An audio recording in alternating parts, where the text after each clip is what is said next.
Isso, deixa eu só pedir para minha esposa ver se está rolando. Eu usei aqui um slide que eu dou na universidade.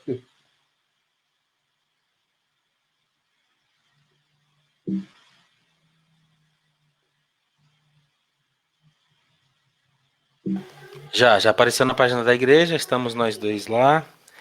Já temos aí 6 pessoas assistindo, aguardando aí então nossa Eu tenho live que de pôr no hoje. meu, né? Peraí, deixa eu colocar no meu também. Tá. Já posso colocar a apresentação a capa? Você corrigiu aí? Já corrigi. Eu vou colocar então na live. Tá. Deixa eu entrar lá no meu Face para compartilhar. Já apareceu na página da igreja, estamos nós dois lá. Já temos aí 6 pessoas assistindo. Legal, tá aparecendo com legenda na live. Ah, que legal.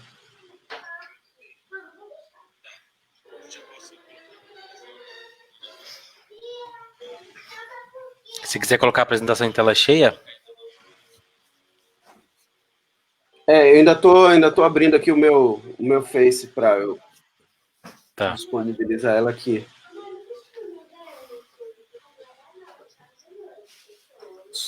Eu tenho que entrar no seu e compartilhar no meu. Peraí. Né? Qual é o Face da igreja mesmo que eu esqueci? PIB Jandira. PIB Jandira e oficial no final.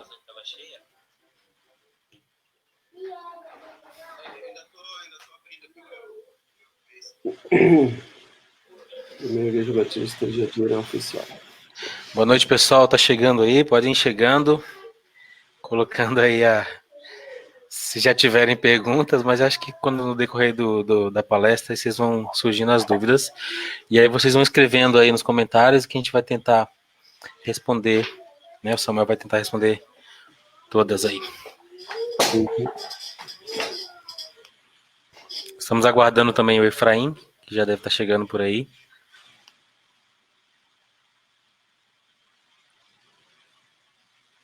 Da igreja, né?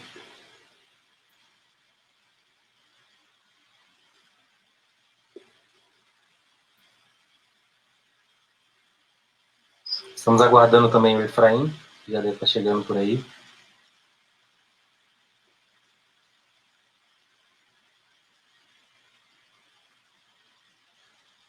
Da igreja, né?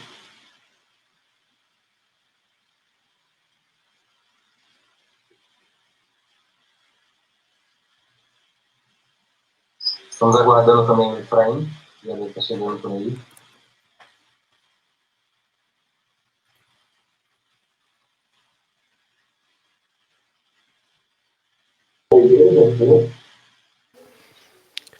Samuel, eu acho que tá dando retorno, aí ele vai repetindo o que a gente falar. É porque eu abri o Facebook aqui, mas já vou fechar. Estamos aguardando também o Efraim. Beleza. Eu só tô terminando de compartilhar no meu Face.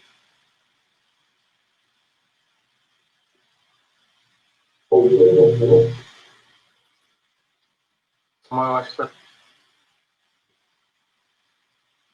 Parou agora o feedback. Legal. É que eu tava com o Face aberto, mas já fechei ele e agora deixa eu abrir o outro aqui para compartilhar também.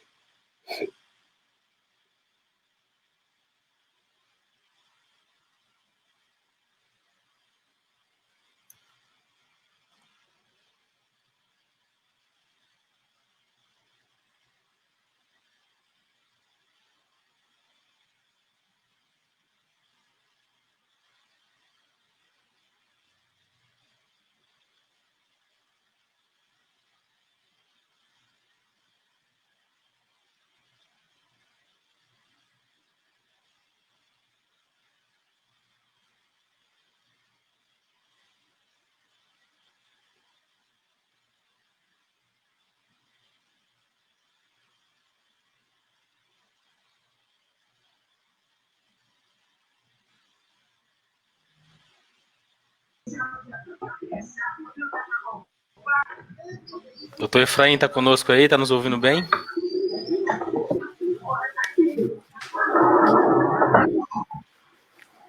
Boa noite, pessoal. Já estamos na live, tá? Boa noite, Efraim. Tudo bem, Samuel? Tudo, graças a Deus. E você? Tá bem, graças a Deus. Como diz meu pai, estou melhor que mereço.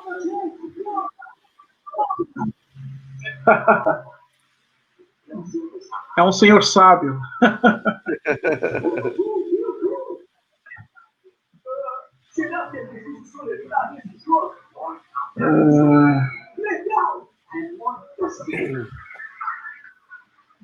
Essa é a tela que vai ficar no Facebook, Janderson? Essa é a tela que já está na live. Tem nós três aí do lado e a apresentação em tela principal, né? Inclusive, nós já temos 16 pessoas aí conosco. Se você já quiser interagir, pode interagir enquanto dá horário. E o Samuel termina de ajustar ali a tela dele. Legal. Eu vou tentar entrar então na live pelo Facebook aqui, no celular. E aqui eu fico... qualquer coisa, se for para interagir, mas acho que Samuel vai comandar isso aí sozinho. Ok. Deixa eu achar. Para compartilhar. Já apareceu na página dele.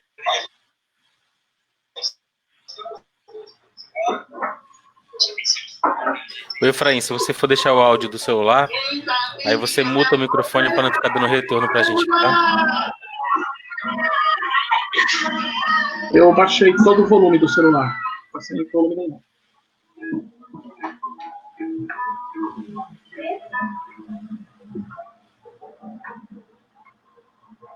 Assiste lá no seu quarto, filha. Minha filha, vai assistir no seu quarto, porque lá qualquer pode ouvir.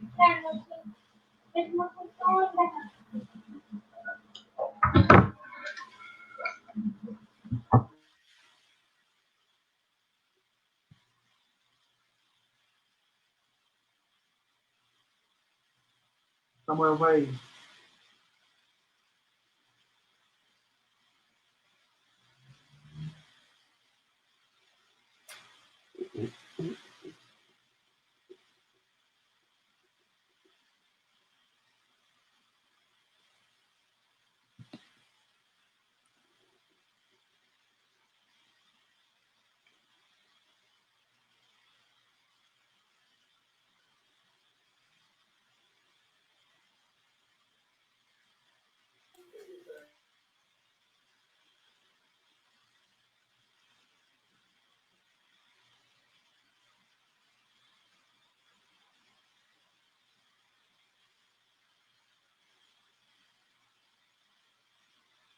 Alô?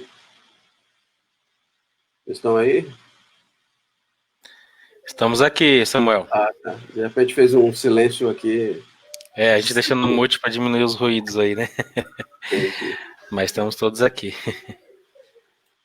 Cara, não tá aparecendo aqui no meu Face. Estranho.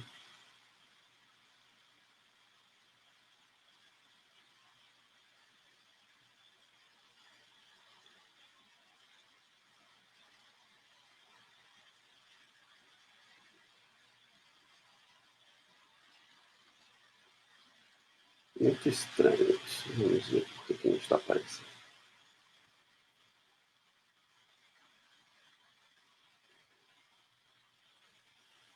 Quanto tempo vamos ter? Só para eu me programar aqui. Ô, Samuel, fica a teu critério aí. 1h30, 1 hora, vê o que você consegue fazer aí. E tenta se achar melhor.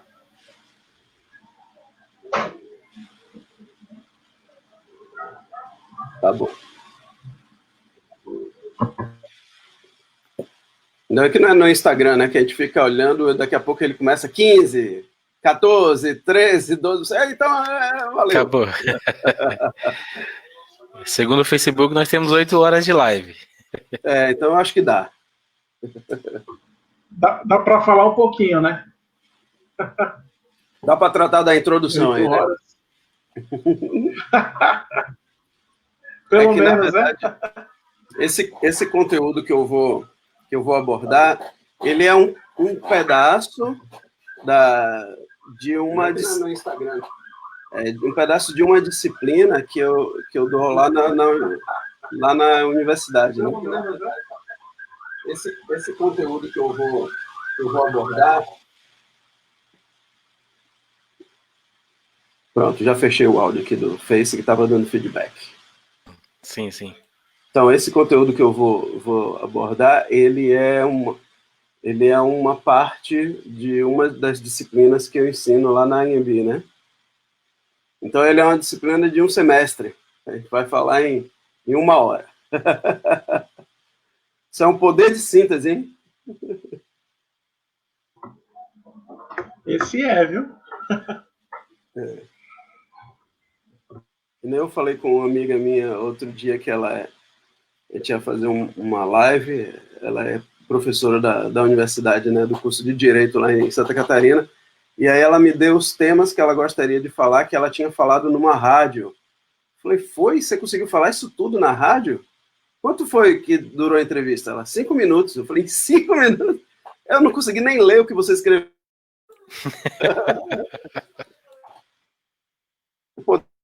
É um negócio incrível.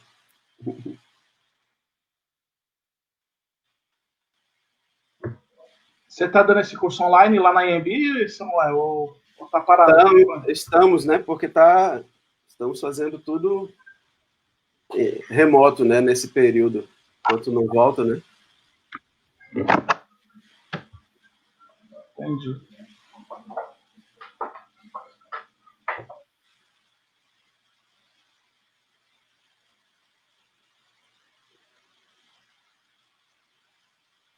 Está tudo funcionando.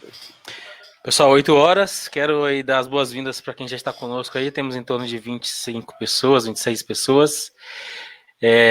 Esperamos aí que essa live seja bem produtiva. O Efraim vai fazer as devidas apresentações, né? E mais uma vez sejam todos bem-vindos. Vai lá, Efraim, é com você. Valeu, Janderson.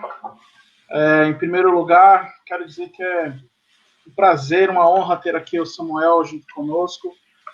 Samuel posso dizer que é multi-instrumentista, porque toca mais de um instrumento, então, multi-instrumentista, compositor, escritor, palestrante e, acima de tudo isso, um servo de Jesus, um servo de Deus, que está aí doando um pouco do seu tempo, doando um pouco do seu conhecimento para nos abençoar e abençoar aqueles que têm o desejo de aprender, de crescer nesse sentido aí.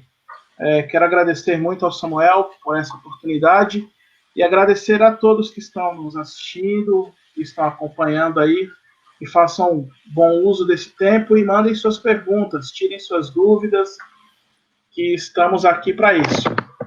Obrigado, Samuel. Contigo. Opa! Eu que agradeço. Obrigado pelo convite, Efraim. Isso é um prazer gigantesco estar aqui compartilhando e aprendendo também com vocês, né? A gente vai... como toda moeda tem 2 lados, não é? Então, eu vou passar alguma coisa que eu sei, vocês vão me passar o que vocês sabem, e assim a gente fica melhor, né? Todos juntos. Olha que maravilha. Isso é o desejo de todo mundo, né? Conseguir estar sempre melhorando junto com os outros, e assim a gente consegue construir uma música forte, mais sólida, com muita qualidade, né? Isso aqui é importante. Bom, então vamos lá começar. Vamos começar. Depois de uma conversa com o Efraim, a gente pensou em abordar algumas questões de songwriting, de composição, para que a gente possa dar um novo salto nas nossas músicas, como é que a gente cria novas ideias musicais, né? Como é que a gente faz esse processo todo.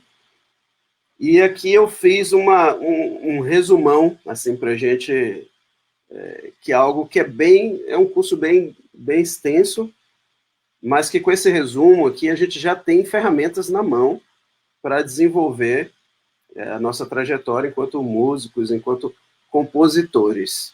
Então, basicamente, eu vou trazer algumas ideias de composição para a gente ter uma perspectiva diferente do que só aquela visão de que precisamos de um sopro inspiracional, divinal, para fazer as nossas composições. E, no entanto, a composição, o processo, ele tem várias ferramentas que você desenvolve para que sua composição fique cada vez melhor, mais coerente, comunique bem a ideia do que você sente, do que você imagina. Então, a gente vai abordar algumas ferramentas hoje que, antes de mais nada, eu quero dizer que não são regras, são ferramentas. Então, como eu vou utilizar, aí, então, cada um de vocês vai ter a vontade para explorar esse universo que é bem rico, bem vasto. Tá bom? Então vamos lá. Primeiro ponto. Eu quero compartilhar uma história que eu aprendi, né, com um professor muito bom, espetacular, um professor da Berkeley, que ele era o meu professor de songwriting. Então ele contou uma história que, para mim, conta da melhor forma possível como é que funciona o processo de composição. Esse meu professor, ele é uma referência no mundo, ele tem músicas em parceria com grandes nomes da música mundial, Paul McCartney, John Mayer, então ele é uma lenda viva. E aí eu aprendi essa história, eu vou contar para vocês uma história fantástica. É a história de Donnie e Donna. Tem alguns alunos meus da AMB que estiverem vendo isso aí, talvez já tenham me ouvido contar essa história, que é bem legal. Jandson, você consegue passar o slide para o segundo slide, ou eu passo aqui? Não, você passa aí, tá, o controle do slide está com você. Tá, então eu já mudei aqui, ele mudou aí? Já. Sim, Donnie e Donna, já. Tá ótimo, eu vou abrir a tela cheia aqui. Beleza. Vamos ver se fica tudo bem. Tá tudo aparecendo? Tá aparecendo. Tá a tela cheia, ótimo. Tá primeiro slide. Tá bom. Então, olha só, Jandson e Efraim, eu estou olhando só a minha tela de PowerPoint. De um lado eu tenho a tela que vocês estão vendo, do outro eu tenho o meu resumo aqui. Então, eu não estou vendo mais a tela da conversação. Beleza, se tiver alguma pergunta, você me fala e aí eu respondo, se alguém quiser se manifestar aí no meio, tá? Caso dê algum problema, você me diz e eu vou responder. Ok? Boa. Então, vamos lá. Então, a história é o seguinte, Donnie e Donna. A história começa da seguinte forma. A cortina se abre, então está Donnie sentado numa cadeira e ele está com um papel e uma caneta na mão e ele vai escrevendo. E ele está ali 10 segundos, 15 segundos, 20 segundos, 30 segundos. E ele escreve e não dá certo, e ele risca e ele escreve. E o público está cansado de ver aquilo. De repente, entra Donna, olha para ele e diz assim, Donnie. Ele diz, sim. Ela então coloca as malas no chão e diz assim, Donnie, eu sinto que eu estou meio perdida, eu não sei mais quem eu sou, eu acho até que eu deveria estar vivendo agora em Marrakech, porque eu preciso me definir, eu não posso amar alguém me sentindo desse jeito. Então me desculpe. Me desculpe, especialmente pelo nosso casamento da próxima semana, mas eu vou ter que ir embora. Tchau, não espere por mim. Talvez eu nunca mais volte. Ela pega as malas, levanta, se vira e vai embora. E Donnie, que estava ali sentado, ficou observando aquela cena. E aí, então, ele se ergue da mesa explode numa canção. E agora, o que é que ele vai dizer? Ele estava sem ideias, mas agora ele pintou um motivo e agora ele tem algo para dizer. Ele poderia dizer algo assim: como é que você faz isso comigo? Ou ele poderia dizer assim: pense em tudo que a gente já viveu. Ou ele poderia dizer assim: e o que é que eu vou fazer agora? Ou ele poderia também dizer, tem uma atitude. Ele fica chorando e diz, estou arrasado. Ou ele poderia dizer, eu te odeio.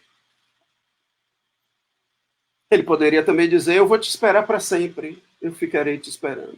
Ou então ele poderia dizer, I'm joinmatch.com.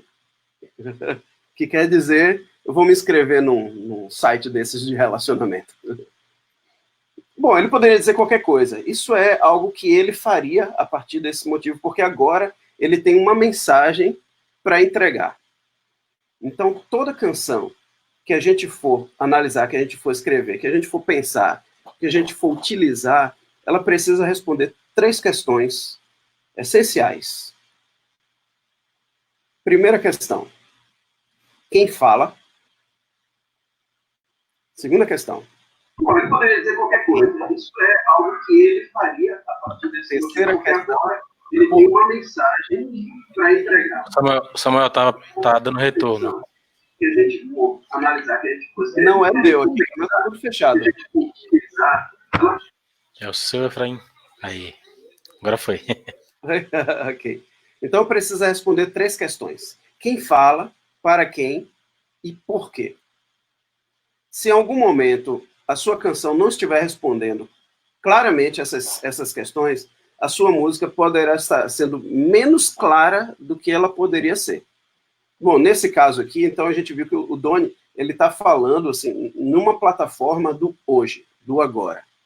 Existe um fato que movimenta, que o motiva a dizer algo.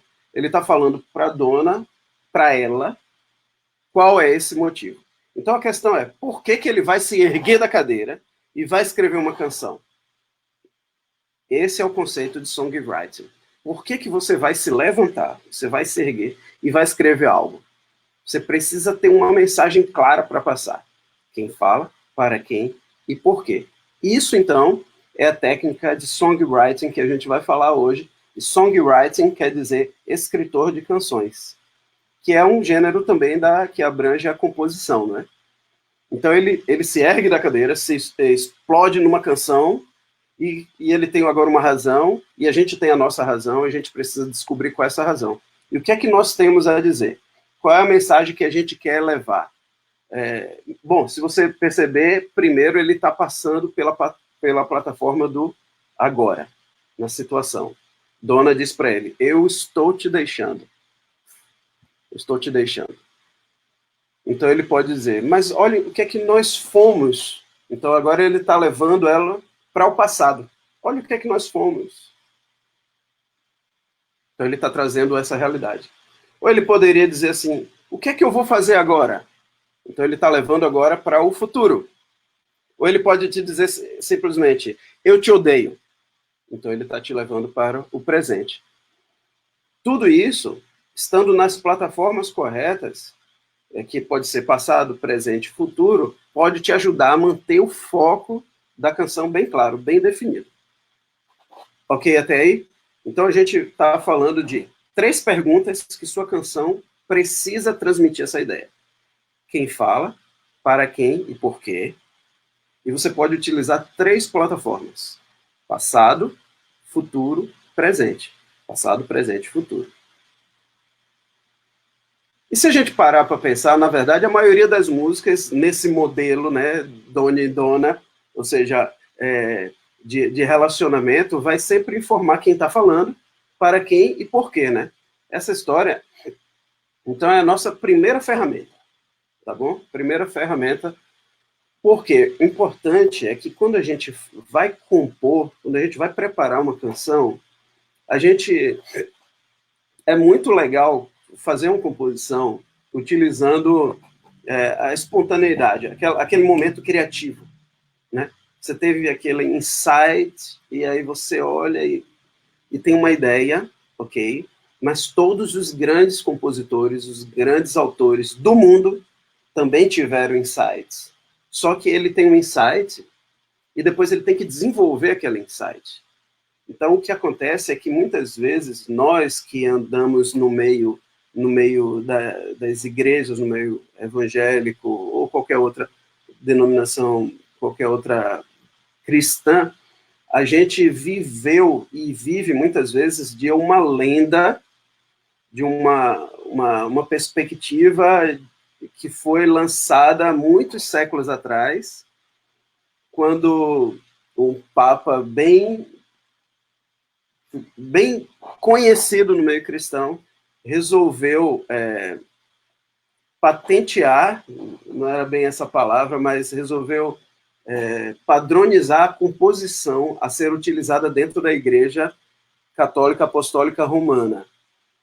Qual seria esse gênero? Esse gênero precisava comunicar algo diferente do que era comunicado pelo paganismo grego. Então, a ideia da reverência absoluta, a ideia de a música não pode trazer sensações agradáveis, porque a função da música é falar só com Deus. Se ela te traz algum prazer, algum sentimento de prazer nisso, você está pecando. Então, ela tem que ser algo que não pode trazer nenhuma emoção. Você tem que manter sempre frio ali. E somente o canto, somente a voz. E qual música? Somente um texto bíblico.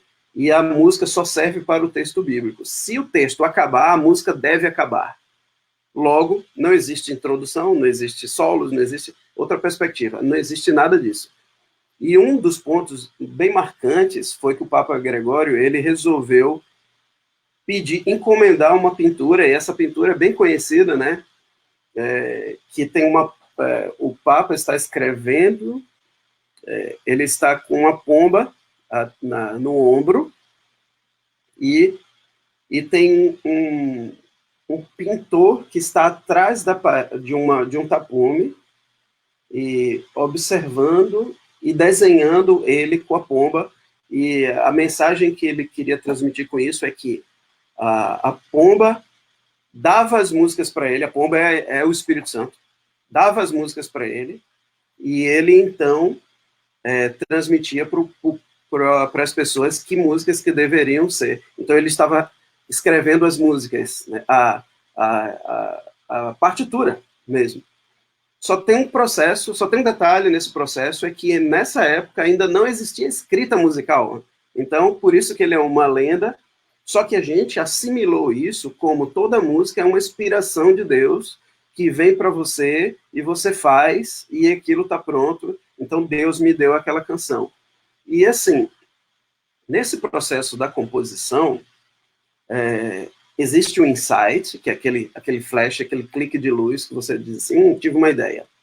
Mas o processo você vai ter que desenvolver. Porque se você viver de flashes, vai chegar num ponto que você está sempre se repetindo, sempre se copiando.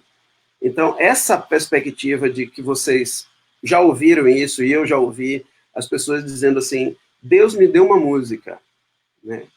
E aí, quando você ouve a música, você compara com outras, e obviamente que se você imagina que Deus é soberano, e ele é o criador do universo, é de tudo, eu creio que Deus conseguiria fazer uma música melhor do que aquela muitas vezes.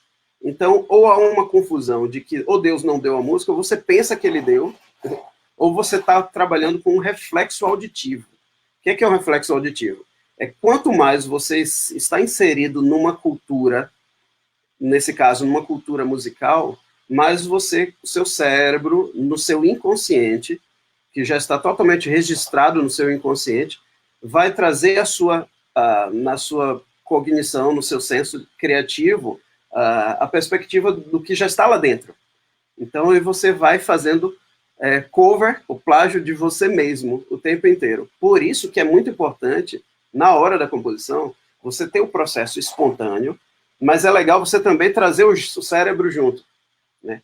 Não só o coração, traz o cérebro junto e pensa, peraí, mas isso daqui eu já fiz, já é parecido com alguém, isso daqui está comunicando bem? Entende? Por isso que a gente ouve muitas músicas que você observa o conteúdo e você olha assim, mas esse conteúdo poderia dizer algo a mais, né? Poderia ser mais forte, mais firme, poderia combinar com harmonia, poderia combinar com senso de melodia, e aí você fica naquela perspectiva. E quando você ouve o compositor dizer assim, foi Deus que me deu, aí você, opa, então Deus não é um bom compositor, né? Porque se ele é o dono de tudo, ele com certeza sabe fazer. Eu fico imaginando uma música composta por Deus, né? Porque se a gente já ouve o Aleluia de Handel, já é impressionante. Se a gente ouve uma sinfonia de Beethoven, já é impressionante. Imagina ouvir uma música que Deus deu para mim, para eu dar para você. Deve ser um negócio. Eu deveria morrer só em ouvir a música, né? De tão boa que ela deveria ser. Então, eu estou colocando esse ponto para a gente pensar juntos. Essa história que eu contei está escrita na História da Música Ocidental de dois autores, Groth e Paliska, um francês e um inglês, se eu não me engano. Eu tenho ele aqui, posso depois disponibilizar para vocês em PDF. Ele é 800 páginas, mas é muito interessante para você ver a história da evolução da música até chegar no que a gente vive hoje na nossa cultura musical ocidental, tanto a nível cristão quanto não cristão. Então, voltando aqui, fechando parênteses, se a gente pensa que a gente consegue agora trazer o coração e a razão junto, então a gente consegue desenvolver a nossa habilidade musical, tanto no nível de composição, quanto no nível de interpretação. Então, a primeira regra que eu quero passar para vocês é: não há regras. Em songwriting, não há regras, pelo menos por enquanto. Só há ferramentas. E aí a gente lança perguntas. O que é que eu vou pensar? Quais são as opções que eu tenho? Quantas opções? Qual dessas é a melhor? Bom, então a gente agora consegue responder quem fala, para quem e por quê. Até aí, tá claro? Se eu estiver falando muito rápido, vocês podem me interromper também, eu falo de novo. Para mim tá claro. O Efraim vai passando um feedback melhor. Tá tranquilo, Samuel, pode seguir. Ok, então essa foi a história de Dona em Dona. O que é que a gente viu até aqui? 3 perguntas. Quem fala, para quem, por quê. 3 plataformas. Passado, presente e futuro, onde a gente vai estruturar a nossa canção. Ok? Então essa é a história de Dona em Dona. Então esse primeiro mito que eu contei para vocês, que é Deus me deu uma música, ele dificilmente ele vai te dar músicas prontas. Eu posso contar uma história para vocês de uma pessoa que me mostrou uma música dizendo que Deus tinha dado para ele a música enquanto ele estava dormindo. Bom, gente, eu sou um pesquisador, um estudioso de neurociência aplicada à aprendizagem. A gente sabe que quando a gente dorme, o nosso cérebro está fazendo uma limpeza geral, está fazendo uma arrumação geral, né, dos pensamentos, da vivência que você teve durante o dia, vai descartar muitas coisas e vai armazenar outras na memória de longo prazo. É a fase em que o cérebro se reorganiza, é durante o sono. E nessa reorganização, muitas coisas vão para o seu inconsciente, e esse inconsciente continua trabalhando enquanto você está dormindo. Seu cérebro está todo gás, enquanto você está organizando tudo, fazendo aquela faxina.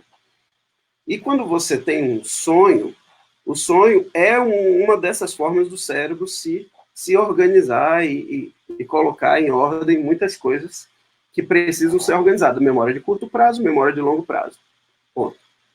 E aí, então, essa pessoa me disse que ela fez uma música, que Deus deu uma música para ela enquanto ela estava dormindo. Ela acordou e mostrou a música. E me mostrou. E eu ouvi a música. E a música era um plágio de uma cantora do meio gospel bem conhecida. E era um plágio. Eu ouvi a música, só que tinha outra letra. Ele mudou a letra. Partes, pelo menos, da letra. E aí, eu falei para ele, você não acha que essa música é igual a de fulana? Ele disse, não é. Aí eu coloquei o celular para tocar no YouTube.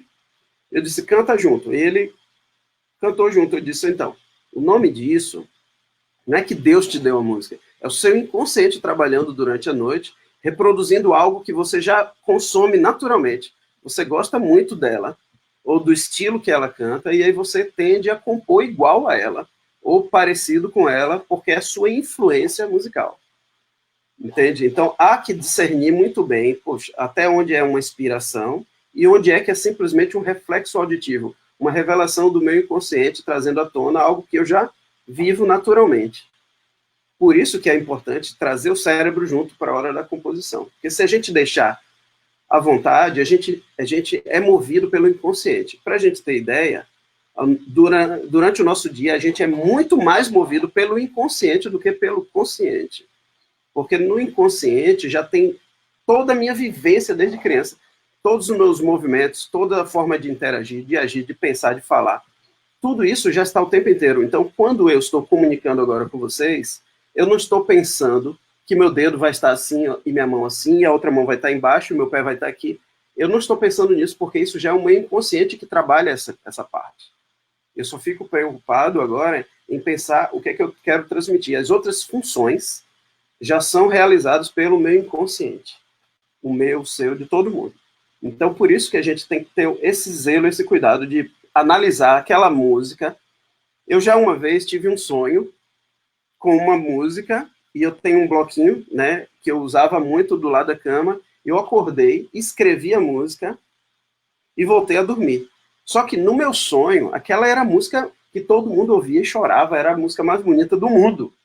E quando eu acordei, aí eu acordei já feliz da vida, deixa eu pegar minha música. Aí fui pro piano, sentei, toquei. Disse, cara, essa música é horrível, não serve para nada. Então eu descartei a música, porque ela era uma parecida com qualquer outra que já tinha sido feita, não tinha nada de interessante, nada de novidade.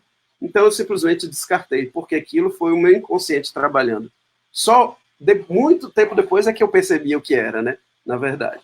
Então é bom a gente ter isso bem estruturado na cabeça. Então vamos seguir adiante. Bom,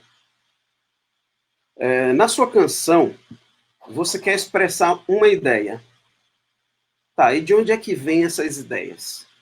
Bom, a resposta é, ela pode vir de qualquer lugar, de todos os lugares. Existem várias formas da gente começar uma canção. Pode ser através de um acorde,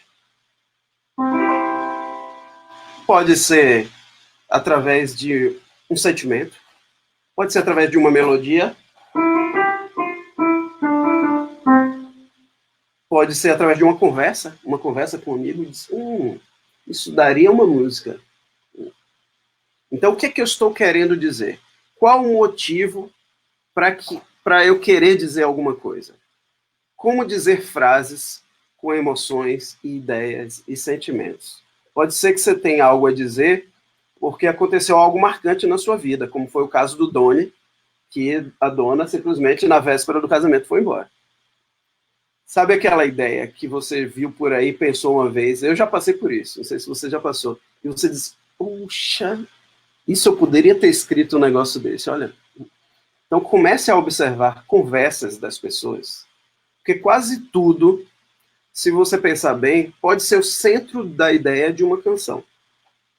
Então a gente tem uma visão como se fosse de uma câmera com algumas lentes. E eu vou trazer para vocês como a gente vai analisar essas lentes, para a gente entender como é que a gente faz uma música bem interessante. Eu queria que vocês pensassem em letras de músicas que vocês acham que são bem elaboradas. Você pensa numa letra de uma música, você acha essa letra é bem construída. E aí você vai perceber que ela responde essas três perguntas. Né? Quem fala? Por quê? Né? Como essa história está acontecendo? Então, quando a gente pensa em quem fala, a gente pensa imediatamente em qual tipo de relacionamento que existe entre o cantor e o público, entre o compositor e o público.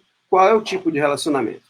Então, o ponto de vista que eu vou trazer agora para a gente é justamente as relações que vão existir dentro da canção.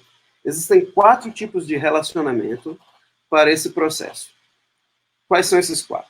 Bom, primeiro, o cantor pode ser simplesmente um contador de história, e a ideia poderia ser algo como, assim, ele a amou tanto, no entanto, ela falhou em não dar retorno ao amor que ele tinha por ela. Simplificando, ele a amou tanto e ela não ligou a mínima. Tá. Nesse ponto, eu estou trazendo você comigo para a história deles dois, ele e ela. Eu sou apenas um contador de história, tá? Isso a gente chama de narrativa em terceira pessoa. Veja bem, vocês estão vendo esse slide, eu estou mostrando o ponto de vista. Onde está a visão geral sem zoom, longo alcance, é aquela visão onde você está mais afastado da história e você está observando aquilo. É o narrador em terceira pessoa. Em terceira pessoa, é como se fosse Deus, que consegue ver tudo, ele tem acesso à mente das pessoas, ele sabe o que eles estão pensando, sabe passado, presente e futuro, ele sabe tudo, é onisciente. Então, a terceira pessoa é essa pessoa que está vendo tudo. Então, ela pode contar a história dele e dela. E dizer assim, ele a amou tanto e ela não correspondeu. Pronto.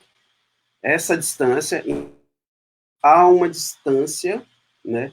Não há uma intimidade das pessoas. No entanto, se eu quiser trazer um pouco mais de intimidade, eu mudo a narrativa, trago a câmera mais para perto, mudo a lente e penso numa narrativa em primeira pessoa. Aí, na primeira pessoa, sou eu dentro da história agora. Então, eu digo assim, eu a amei tanto e ela não correspondeu a tudo todo o meu amor. Então, perceba que agora eu estou dizendo para você a minha história. Né? Então, há uma intimidade maior do que eu simplesmente estar em terceira pessoa dizendo ele e ele passaram por isso, isso e isso. Agora eu estou contando para você. Eu tenho uma intimidade com você, né? E eu vou contar a história que aconteceu comigo. Eu continuo um narrador, mas eu estou falando sobre mim e sobre ela. Ou sobre mim e sobre ele. Eu amei tanto o meu gato, e o meu gato nem liga para mim. Então, essa é uma narrativa em primeira pessoa. A gente pode ver que há uma certa intimidade, mas existe também uma outra narrativa que é trazer ainda mais para perto essa cena, que é a narrativa em segunda pessoa. A narrativa em segunda pessoa, agora, você tem intimidade com alguém, e você diz, rapaz, você amou tanto ela, e ela não correspondeu tudo que você fez, ela não te merece. Então agora você tem uma intimidade grande para falar para a pessoa algo sobre ela. Então você está mais íntimo ainda do que eu simplesmente estar trazendo para todos a minha realidade. Agora eu estou fazendo uma realidade direta com alguém, você e ela. Isso é a narrativa em segunda pessoa. Então o foco da lente agora está bem mais pertinho. Então a gente tinha, na terceira pessoa, ele e ela. Na primeira pessoa, eu e ele, eu e ela. Segunda pessoa, a gente tem a narrativa você e ela, você e ele. E por último, a gente tem a que traz mais intimidades, mais visão mais próxima, aquele zoom que vem ali para perto de você, que a gente chama ele de abordagem direta. Abordagem direta sou eu e você. Eu posso dizer assim, eu te amei tanto e você não correspondeu ao meu amor por você. Então, essa narrativa é chamada de abordagem direta. Então, recapitulando os 4 pontos de vista, o que é que a gente tem? Uma narrativa em terceira pessoa, eu posso narrar uma história contando sobre a perspectiva bem à distância. Ele para ela, ele para ele, ela e ele, ela e ela, ele. O que você quiser, só que você está mantendo a distância. Depois você tem em primeira pessoa, eu e ele, eu e ela. Depois a gente tem em segunda pessoa, você e ele. E por último a gente tem a abordagem direta, que sou eu e você. E aí então a nossa música está bem agora com mais intimidade, mais proximidade possível. Até aí, agora eu gostaria de saber sobre perguntas. O que é que vocês gostariam de comentar sobre o que a gente falou até agora? Agora é um tempo para a gente interagir. Vamos lá. Quem tiver perguntas pode escrever aí nos Pode comentários. perguntar o que quiser. Isso. E aí a gente transmite para ele aqui, tá, pessoal? A gente tem um delayzinho aí de entre 10 e 20 segundos, né? O pessoal que está assistindo. O Efraim quiser nesse meio tempo comentar alguma coisa enquanto o pessoal vai pensando nas perguntas. Uma coisa interessante, Samuel, não sei se você gostaria de comentar agora, muitas das composições hoje em dia as pessoas não pensam bem antes de fazer, e algumas têm uma confusão nessa narrativa. Às vezes o cara começa a falar dele, daqui a pouco ele está falando dele e Deus, por exemplo, no contexto evangélico aí, e depois volta, e você, no meio de tudo isso, você fica perdido. Fala assim, afinal, o que esse cara está falando? O que é que ele quer comunicar, então, né? Fica um pouco difícil de se entender, né? Essa situação aí. Um ponto, Frank, que você comentou que é muito importante é que na nossa cultura atual imediatista que a gente vive, a gente está vivendo um período de muitos clichês. Então, o que é um clichê? Na verdade, alguém já lançou uma proposta, uma frase, uma sentença, uma ideia musical, e eu coleciono algumas delas e junto tudo num mix dentro de uma canção, de uma música, de uma composição, seja lá que for, instrumental, vocal ou misturada. Então, o que é que a gente, por exemplo, no meio, vou falar agora do meio evangélico, do meio gospel, ao qual estou inserido. Então, a gente percebe que frases soltas formam uma canção. Eu posso juntar várias frases soltas. Deus é fiel, ele vai vencer, voltará, Deus faz isso, Deus faz aquilo. Então, eu junto várias frases soltas, sem conexão, e faço daí uma canção. Coloco um aleluia no meio, um amém, e está feita a canção. E a pergunta é, mas isso, você está comunicando algo que vem de você, ou você simplesmente está fazendo o famoso Ctrl-C e Ctrl-V, né? Porque é muito fácil, porque se for por essa perspectiva, qualquer pessoa pode fazer quantas músicas puder durante um dia, né? É só pegar várias frases e montar sem nexo algum, sem nenhuma concordância, sem nenhuma coerência, porque são frases em si que já são sentenças estáveis. Porque na música a gente trabalha com duas sensações, né? Durante a música. Você trabalha com estabilidade e instabilidade. No momento você traz esse, no momento você traz esse. Então, quando a gente pega uma música que ela é toda estável o tempo inteiro, você está dizendo, então, que cada frase sua é um parágrafo resumido. Vou dar um exemplo do que é que eu quero dizer. Imagina que eu digo para você assim, batatinha quando nasce, se esparrama pelo chão. Trago o papai no bolso, carrego o papai no bolso e mamãe no coração. Pronto, então tenho 4 versinhos, em que é uma combinação dessa, né? Primeira e terceira, segunda e quarta. Batatinha quando nasce, se esparrama pelo chão. Carrega o papai no bolso e mamãe no coração. Ok. Então, quando eu olho para uma narrativa desse tipo, eu estou percebendo que, se eu interrompesse aqui, batatinha quando nasce, está faltando algo. Então, ela não é uma sentença estável. Ela é uma sentença instável. Ela precisa de um complemento. Batatinha quando nasce, se esparrama pelo chão. É uma sentença completa. Carrega o papai no bolso e mamãe no coração. É uma sentença completa. As 4 juntas trazem a sensação de estabilidade. Agora, se eu tiro uma frase e digo assim, batatinha quando nasce, se esparrama pelo chão. Carrega o papai no bolso. Opa, aconteceu alguma coisa na música. Ou seja, ela agora está te trazendo uma sensação de instabilidade. E por que eu gostaria de te trazer essa sensação de instabilidade? Porque eu gostaria que você continuasse atento, que a minha música vai continuar. Ela vai entrar no ritmo e ela vai continuar crescendo e vai ser um desenrolar de uma história. Quando a nossa música comunica tudo, logo de cara, então já não tenho mais o que dizer. Então, o que é que eu vou fazer? Eu vou ficar me repetindo ou vou utilizar frases prontas para continuar mantendo o foco, mas as pessoas, simplesmente o nosso cérebro desliga. Se eu já sei da previsibilidade da situação, o nosso cérebro desliga e pensa em outra coisa. Então, por isso que é importante movimentar nesse sentido de estabilidade e instabilidade a canção, que é como uma história, né? Imagina que eu digo a história, João conheceu Maria e foram felizes para sempre. Pronto. Aí você diz, ué, mas isso é história? Exatamente o que acontece com a nossa música. Então eu digo tudo de vez e aí já não tem mais nada para dizer.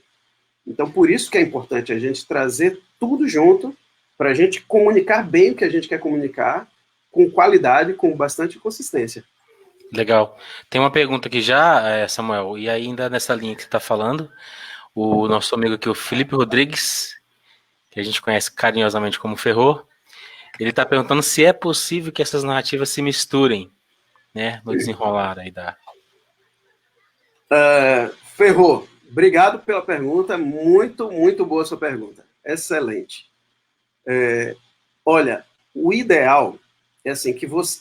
eu estou dando uma técnica, né? Então você vai ver outras técnicas. Pensa num livro. Quando você está lendo um livro, esse livro vai ser sempre contado por alguém, né? Em alguma ótica dessa. Imagina que você está lendo um livro e de repente muda a visão da pessoa. Você diz assim, ué, mas quem é que está falando agora? Você pode ficar confuso. Então pode não comunicar precisamente o que você está falando, porque uma hora eu estou contando sobre mim e em outro momento tem alguém falando sobre mim. Aí você fica, ué, mas são duas pessoas que estão falando na mesma música, entende? Então o ideal é que você mantenha a narrativa em uma dessas pessoas. Abordagem direta, segunda, primeira ou terceira pessoa. E use as outras ferramentas para desenvolver a canção, que são perguntas, são os amigos imaginários que a gente utiliza na composição, são 6 amigos, depois eu vou emprestar os meus amigos para vocês.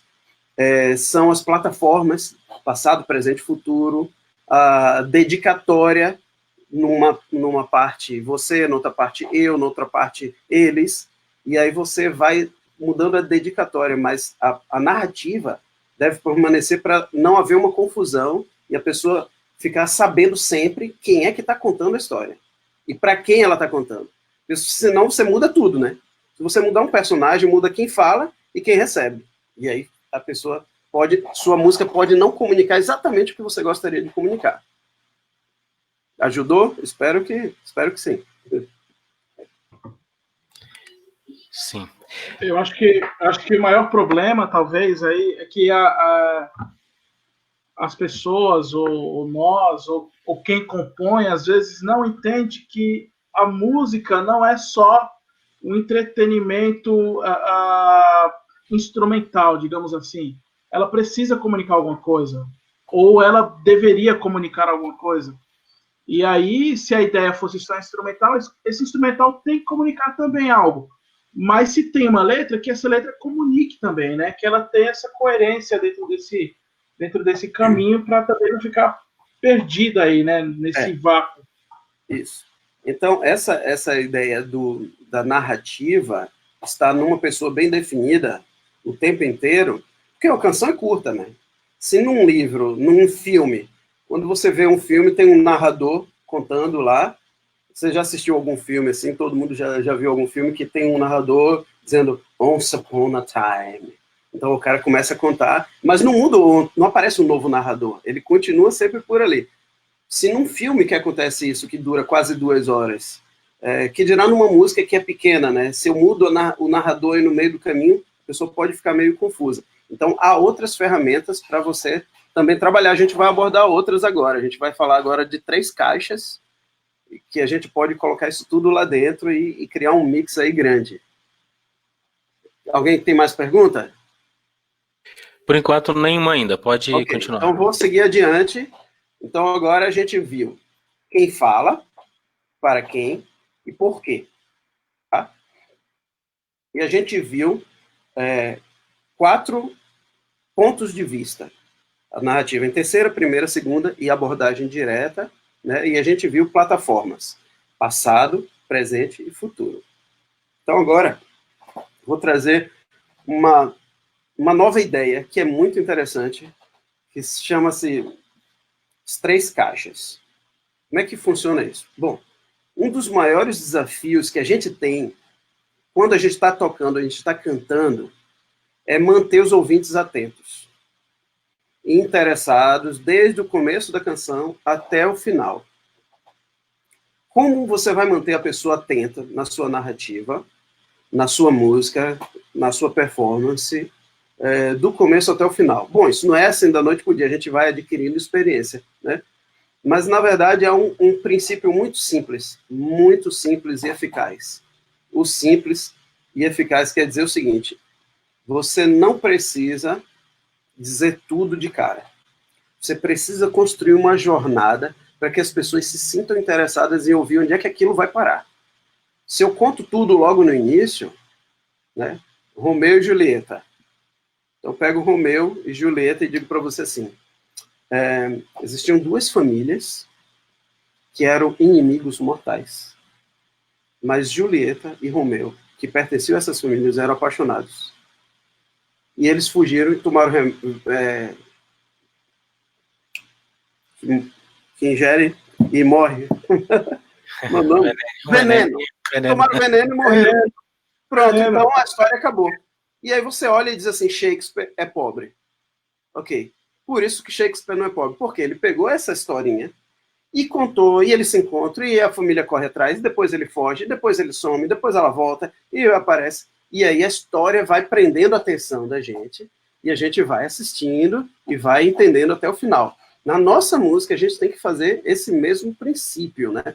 E se você já pensa nisso tudo quando está fazendo a composição, quando está analisando uma letra, já é muito mais fácil para quando você leva ela para o estúdio, para um produtor. Porque o que acontece é que o produtor, muitas vezes, ele pega uma letra, imagina que a sua letra da canção que você fez é o seguinte: Deus é bom, Deus é bom, Deus é bom. Segunda estrofe: Deus é justo, Deus é justo, Deus é justo. Refrão: Amém e aleluia. Ok, tá aí o seu texto. Beleza. E aí você traz para um produtor e diz assim, produz. Diante de um texto simples, o que é que o produtor tem que fazer? Tem que trazer ferramentas para dentro para que deixe sua música interessante, senão as pessoas, na primeira vez que elas ouvirem aquilo, nos primeiros 30 segundos que dá para falar todas as frases, as pessoas já desligam. Então elas já não querem mais saber, porque aquilo já entendi, já peguei a repetição, e aí você já ouviu isso, e você já pensou numa música que você ouviu uma vez, ou na rádio, ou tocando na igreja, você ouve assim, puxa, vai repetir de novo. Você já deve ter passado por isso. Acho que todo mundo já passou. Se não passou, vai passar. Então, por quê? Porque não há o novo entrando na narrativa, quer seja ela instrumental, vocal, da letra, tem que haver sempre uma novidade para que essa história vá evoluindo. Então, quando você leva uma música desse tipo para o estúdio, um produtor ele vai ter que construir o que já deveria vir mais ou menos construído.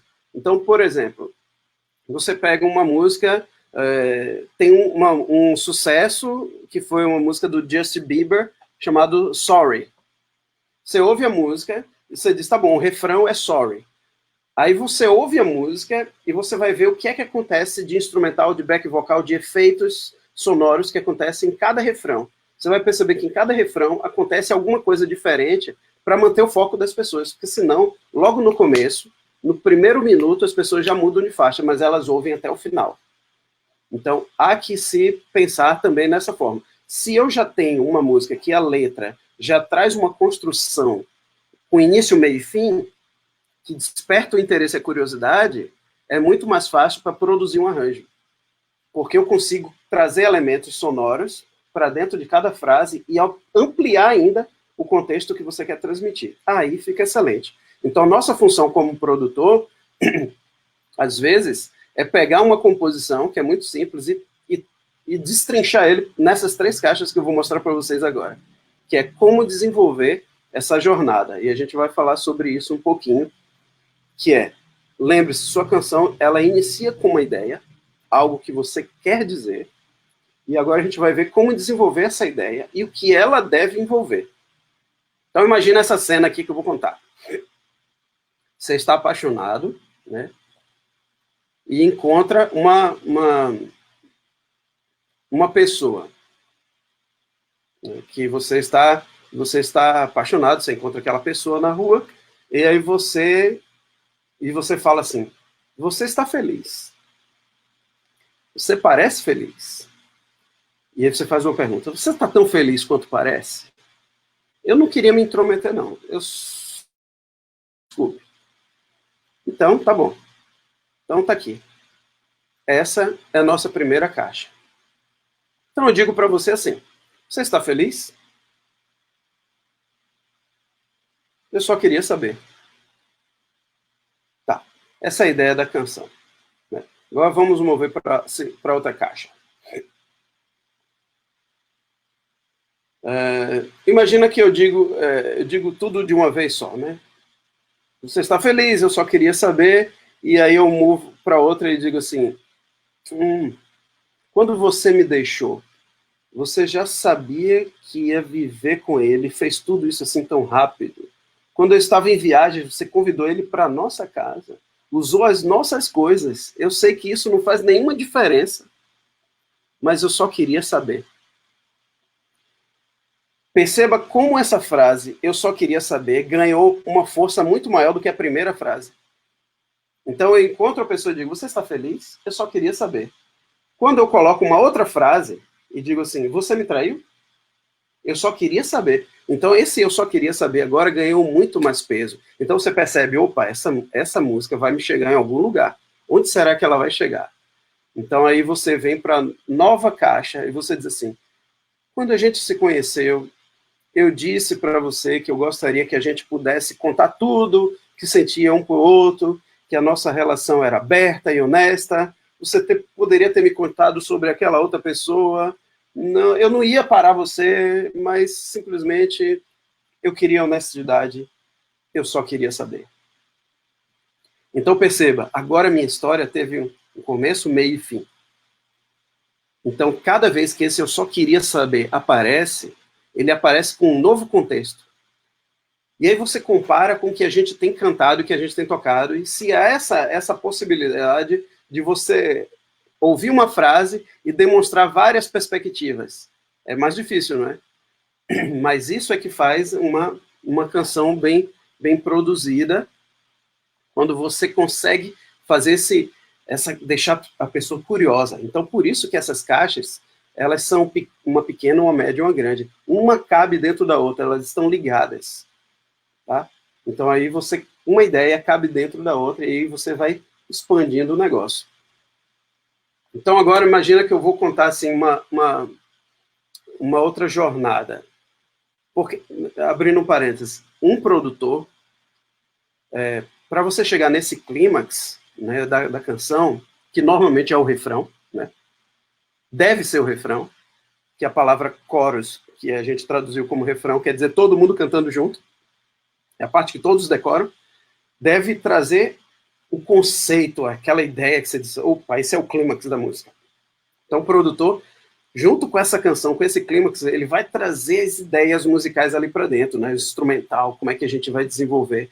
E aí você vai perceber que nem toda letra que você vai fazer pode passar por todas essas situações, mas se ela passar, então ela vai estar comunicando bastante. Quando tudo trabalha junto, fica perfeito. Inclusive para o produtor conseguir o clímax que você precisa. Tá? Então vamos ter atenção ao peso que a gente dá para cada parte. Se você escreveu o primeiro verso, então você pensa nele, como eu desenvolvo o próximo, e aí a gente vem para essa nova história que eu vou contar para vocês. Um outro ponto de vista. Olha só como essa história é interessante. Eu era tão só, então eu te conheci, agora tudo está maravilhoso, né? Estou feliz. In love, love, love. Pronto, eu contei tudo que tinha para contar num parágrafo. Eu era tão só, agora eu te conheci, então eu te conheci, agora eu estou feliz. Love, love, love. Tá bom. Como é que eu vou desenvolver o restante? Eu não tenho muito mais por onde passar, porque eu contei tudo. Eu disse, eu era sozinho, agora eu tenho você e somos felizes para sempre. Agora vamos destrinchar isso em 3 blocos. Olha como fica interessante a narrativa. E eu vou levar vocês para outro lugar agora. Vou contar assim. Quando eu era mais novo, antes de te conhecer, eu era tão só. Eu passava os dias e as noites pensando, desejando, sonhando, esperando. Eu procurava por love, love, love. Era o que eu esperava. Fechei minha primeira caixa. Ok? Agora eu te conheci. Aqui estamos nós juntos. Eu me sinto abençoado por estar sentado aqui embaixo de uma árvore, num piquenique, olhando os patos. Eu, você e os patos em love, love, love.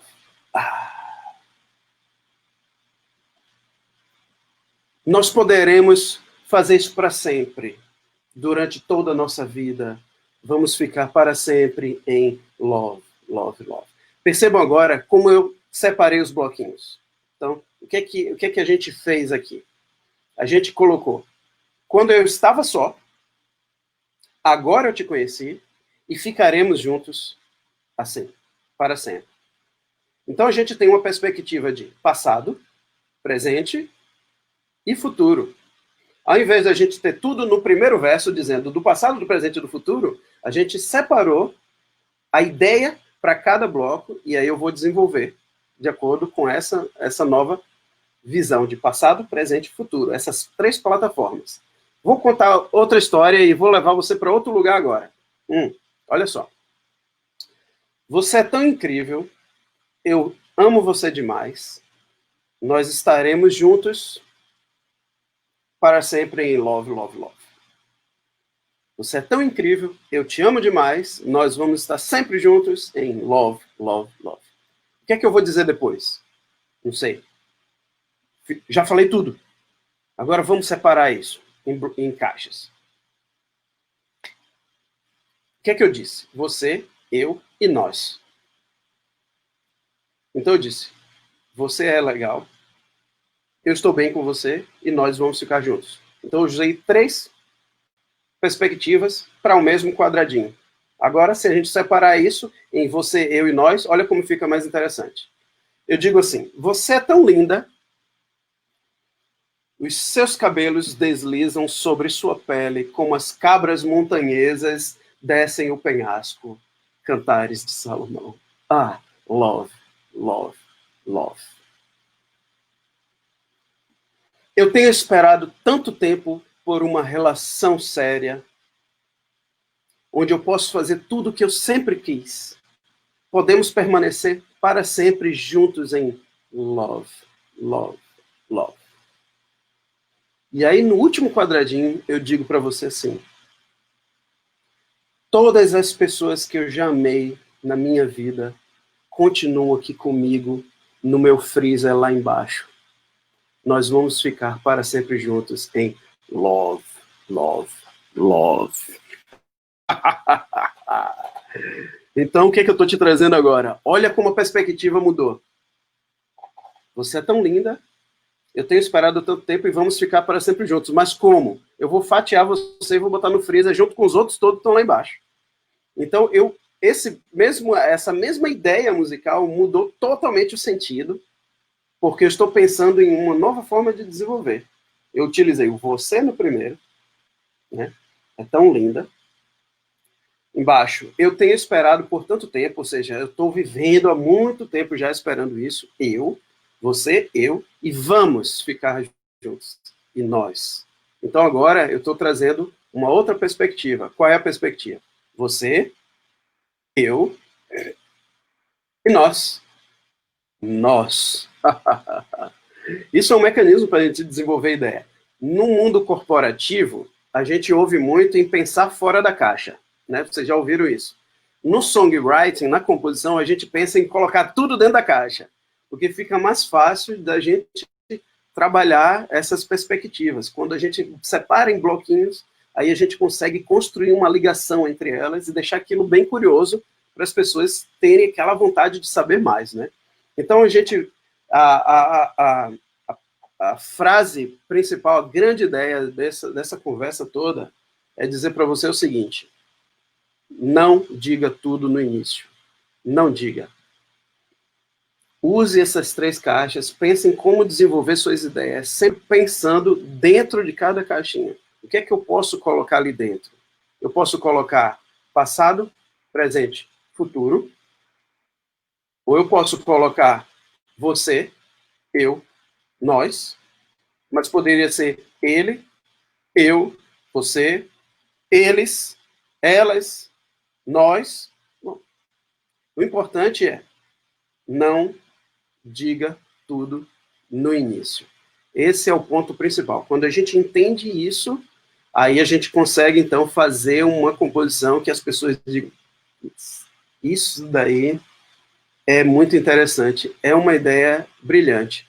E aí a sua música pode ter uma durabilidade muito maior do que a grande maioria, da maioria que a gente ouve atualmente, que são músicas que não têm uma grande relevância porque são momentâneas. Elas vivem dentro do que está rodando hoje. Então, se esse contexto de hoje não aparece mais amanhã, não tem mais por que ouvir essa música hoje, entende? Então, aí a sua música fica duradoura, assim como tantas outras. Então, esse é o princípio. Vá construindo em pontos e dissertando de acordo com o que você acha que fica mais interessante. Ok? Perguntas? Mandem. Falei muito, deixa eu beber água. Não temos nenhuma pergunta aqui agora, pedir para o pessoal mandar e elaborar. O Efraim pode falar mais aí enquanto isso. Samuel, não sei se você vai entrar um pouco nisso, mas linkando aí um pouco essa parte estrutural aí da parte da letra e tudo, isso entra também um pouco na parte do instrumental, né? Essa construção da parte sonora e tal. É importante também você ter um pouco desse domínio para você conseguir construir essas camadas também, instrumentalmente falando, porque senão você acaba também falando tudo instrumentalmente falando no começo e você perde a graça do restante da música, né? Então, é exatamente isso, né? Tudo na cena deve acontecer com conexão, né? Tanto a questão da letra, a questão da melodia, da harmonia, da estrutura instrumental que você vai construir, que deve representar essa narrativa, né? Essa construção. Então, por exemplo, a palavra chorus, né? Que do grego quer dizer todos cantando juntos, né? E daí vem a ideia de coral, de canto coral, né? É a parte que é mais importante, a parte que todo mundo memoriza. Se eu já jogo todo um instrumental, todo um backing vocal, cantando já na estrofe, o que é que eu posso trazer de diferente para o refrão, para o chorus, onde é a parte de destaque da música? Nada, porque eu já trouxe tudo antes. Então, no mesmo princípio, funciona para o instrumental, o back vocal. O back vocal é mais um instrumento, né? Então, na banda eu tenho teclado, baixo, bateria, guitarra, back vocal é instrumento, né? Back vocal, percussões, etc. Então, quando a gente tem essa visão de que cada um tem a sua caixinha e vai entrando, aí a gente fica com uma música super, super bem construída. Porque o que a gente faz dentro da produção é justamente isso. A gente pega um compositor que chega aqui com um violão na mão e ele apresenta a ideia dele, ponto. Ok, o que é que a gente faz? Ele vai para casa e a gente vai, então, pensar em parte a parte da música. O que é que eu construo na introdução? Quantos compassos? O que é que ela está me dizendo? Eu posso já chegar com força ou diminuo e depois vou crescendo? Então, todos esses processos é o mesmo processo de songwriting. O mesmo processo da escrita de canção é o mesmo processo que eu uso para fazer um arranjo, para fazer uma produção e uma pós-produção. Inclusive, na mixagem, na masterização, a gente vai fazer isso tudo também, né? Que é deixar aquilo comunicando exatamente o que você quer dizer. Porque imagina que eu digo assim, como estou feliz, e eu te dou um acorde menor. Aí você diz assim, estou feliz. Continuo muito feliz. Então, você não está comunicando exatamente o que você quer, a menos que você esteja sendo irônico. Aí, vale a pena você fazer uma ênfase assim, porque você vai desenvolver o eu estou feliz num acorde desse tipo. E eu faço um acorde diminuto. feliz. Eu disse, mas que acorde é esse para ficar feliz? E aí eu estou feliz porque meu carro quebrou. Então, obviamente, eu estou sendo irônico, né? Então, esse acorde combina muito bem com isso. Agora, se eu faço isso, eu estou feliz. Ah, legal. Ou então, se eu digo assim, eu estou triste. Estou triste ainda. Opa. Então, eu estou sendo irônico mais uma vez. Então, esses elementos a gente utiliza também para trazer a sensação de instabilidade e de estabilidade para dentro de uma canção, né? Resolveu? Legal. Tem uma pergunta aqui, Samuel. Manda aí. Agora eu vou fechar minha tela do PowerPoint e vou voltar para a tela aqui do Facebook para ver vocês, que eu não estou vendo ninguém. Tá, Pelo menos eu vejo vocês. Aqui a tela. Quando você for colocar a apresentação de novo, você me avisa. Então, a Magda está perguntando aqui, pensando nessas divisões, o que pode ser classificado para o refrão da música? Que pode ser classificado para o refrão. Para o refrão da música. Bom, é assim, Magda. Tem uma história, deixa eu contar essa história bem rapidinho, que eu aprendi também lá na universidade, né? Que é assim, existia uma garota, essa garota se chamava Berenice. Berenice, ela cresceu com 5 amigas. Desde a infância, elas estudaram juntas, elas moravam no mesmo bairro, elas eram crianças felizes, saudáveis, e conviviam e cresciam juntas, mas Berenice, ela nunca foi a mais bonita, ela não era também a mais inteligente das amigas, ela não era esportista, ela não se dava bem com esportes, mas ela era muito leal, ela era uma pessoa que as amigas podiam contar com ela estava sempre ali para o que der e vier. Só que as meninas foram crescendo, elas entraram na adolescência e começaram a ter relacionamentos, namorado, aquela coisa, e Berenice, ninguém olhava para Berenice, ela não tinha namorado. E as meninas entraram na universidade e algumas já estavam saindo da universidade, já estavam um casamento marcado, outras estavam noivas e Berenice nada. E as meninas ficavam desejando que ela conhecesse alguém que correspondesse a ela, porque ela era tão amável, tão prestativa, tão amiga, e ninguém aparecia, até que um dia Berenice liga para as amigas e diz assim, conheci uma pessoa. E aí as amigas choraram no telefone, videoconferência, igual a gente está fazendo, e aquele chororô, aquela felicidade extrema, e passado um ano, Berenice avisa as amigas que foi pedida em casamento. Rapaz, aí foi aquele chororô, coisa e tal, e ela chamou a mãe para escolher o vestido de noiva. Então a mãe foi com ela numa loja de noivas, e chegou lá e começou a provar todos os vestidos, e a mãe olhou assim, até que achou o vestido. Que o meu professor falava assim, the dress. Ele achou o vestido. Aquele vestido enfatizava todas as qualidades dela e diminuía todas as imperfeições. Ele era o vestido. A mãe, quando olhou, e ela se olhou no espelho, viu e disse, esse é o vestido. Aí a mãe disse, ótimo, meu filho. Aí ela falou, vamos agora escolher o vestido das daminhas. Vamos lá. Das damas, tem ali, ó, eu vi uns vestidos bem bonitos. Ela já foi andando, a mãe puxou ela pela gola e disse assim, vamos ver aqueles dali. E aí ela disse, mas aqueles são mais bonitos, esse daqui é púrpura, com os tafetá pendurados, assim, não acho que tá muito bonito, não. Aí a mãe disse assim, confia em mim. As suas amigas vão ficar lindas nesse vestido aqui. Elas vão querer até ir no shopping passear com ele pós-pandemia. Então, não se preocupe que elas vão gostar bastante desse vestido. Aí ela, mas aquele é mais bonito.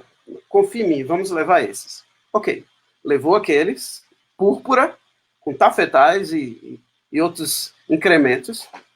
E no dia do casamento, Então, as pessoas estão dentro da igreja, e aí começa a música de entrada, e entram as damas com aquelas roupas, e aí a turma tá lá dentro e olha e fala assim, e aí um conversa com o outro, né?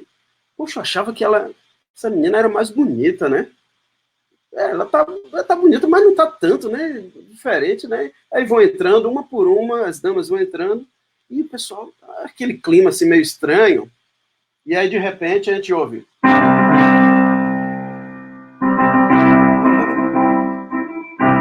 A porta se abre e entra Berenice, vestida no The Dress. Todo mundo olha aquilo e diz assim, nossa, não imaginava que ela era linda desse jeito. Até alguns homens que estavam lá, noivos das damas, falavam, eu podia ter namorado com ela. Todo mundo assim, naquela. E ela entra e é o centro das atenções, porque todo mundo está olhando para a noiva vestida no The Dress. Magda, isso tudo é para dizer que o The Dress é o vestido que está no refrão. Os outros todos, as estrofes, a ponte, né, a bridge, né, que a gente fala, estrofe 1, estrofe 2, ponte, qualquer outra parte da música não pode ter o mesmo brilho do refrão. O refrão tem que estar vestido, ornamentado, para todo mundo ficar assim, nossa, como ela... A gente tem que criar expectativa nas pessoas de dizer, vem aí a noiva. Essa expectativa, a gente tem que pensar no que é que a gente tem na mão. Então, Magda, respondendo sua pergunta, o que é que você tem na mão? Você anota aqui no papel, você diz assim, eu tenho uma voz líder, tenho 3 de backing vocal, tenho um violão, guitarra, um baixo, bateria, percussão, violino, corda, sax, ok. Agora eu vou ver quais as combinações que eu vou utilizar para fazer o meu vestido, o The Dress. Esse The Dress vai estar tão bem vestido que depois eu vou tirando partes dele para fazer as estrofes. Porque aí você cria a expectativa das pessoas quererem ouvir aquela parte que é o chorus, onde todo mundo vai cantar junto. Respondeu a sua pergunta? Legal. Enquanto o pessoal, de repente, faz mais perguntas aí, Samuel, eu queria fazer queria que você comentasse 2 observações. Me permita, Efraim. A primeira é a questão de versionamento, assim, quais são os cuidados que eu deveria ter se eu tenho uma letra, né, e de repente eu sou um músico lá e tal, eu tenho uma letra, uma poesia, e quais são os cuidados que eu devo ter para não perder a originalidade da música, a ideia, na hora de colocar uma melodia e transmitir isso, produzir isso. Você quer responder? Eu faço a segunda depois? Deixa eu responder logo essa daqui, porque eu acho bem interessante. Nem todo mundo, Janderson, nem todo mundo tem a mesma habilidade, por isso que a gente tem as inteligências múltiplas, né? Por exemplo, se você for ver o Luiz Gonzaga, ele é um melodista, mas ele não escreveu nenhuma letra, né? Todas as letras dele foram parcerias. O Elton John é um melodista e não escrevia letras, né? Ele pegava... E existem outras pessoas que são extremamente melodistas e outras que são extremamente letristas. Então, às vezes, você não tem muita habilidade melódica porque você não estudou melodia, não sabe muita teoria musical que possa te fundamentar para você fazer uma melodia bem interessante, e aí você faz uma parceria. Pronto. Se você percebe que isso é uma deficiência sua, então investe numa parceria ou investe em estudar mais sobre música, que vai te dar acesso e vai te dar possibilidades de análise musical para que você entenda como as melodias são construídas, como a harmonia permeia essa melodia, como as pontuações de prosódia vão influenciar na sua melodia. Porque imagina que sua melodia fala oi, e esse oi é a sua palavra principal da música e ela está num tempo fraco, então ela vai perder força. Então o estudo da música vai ajudar. Mas se você não tem essa possibilidade, mas você sabe fazer letra muito bem, já tem gente que faz letra incrível, mas não consegue criar uma nota atrás da outra. Então aí cria-se então a parceria que funciona muito bem. A gente tem inúmeras parcerias aqui no Brasil, por exemplo, Vinícius e Tom. O que é que acontecia? O Vinícius mandava as letras dos poemas para o Tom e dizia, aí, se vira. E aí o Tom ia lá e escrevia. Tem até uma história do Chico e do Tom, que é muito interessante, que o Chico Buarque escreveu uma música chamada Retrato em Branco e Preto, né? Parceria com o Tom Jobim. E aí o Chico mandou a letra para o Tom, e aí a letra fala assim, vou colecionar mais um soneto, outro retrato em branco e preto, a maltratar meu coração. E aí o Tom escreve para ele uma carta de volta e diz assim, ô Chico, cara, não existe retrato em branco e preto. Todo mundo só fala retrato em preto e branco, né? Aí ele, tá bom, então eu vou mudar, eu vou escrever assim, vou colecionar mais um tamanco, outro retrato em preto e branco, a maltratar meu coração. Aí o Tom disse, não, deixa retrato em branco e preto, fica bom. Então, perceba aí a genialidade do cara ser um parceiro e perceber, bom, a letra do cara tá muito boa, então não vou mexer nessa, eu vou me preocupar somente com melodia e com harmonia. Então, isso acontece muitas vezes, Janderson. As parcerias servem para utilizar o que cada um tem de melhor, né? Legal, muito bom. A outra observação que eu queria fazer, assim, existem muitos movimentos na música, tal, como em tudo, né? E tende-se assim, quanto mais movimentos vão surgindo, mais qualidade a gente vai perdendo, tanto musicalmente quanto letra, né? Quando falamos de letra. Temos aí o movimento do MPB, muito antigo e tal, e de muita qualidade, letra e melodia, Djavan, né, e por aí vai. Como esse que você mencionou também agora, Tom Jobim, Vinícius. Aí agora funk, sertanejo e tal. E no meio evangélico, meio cristão, não é diferente.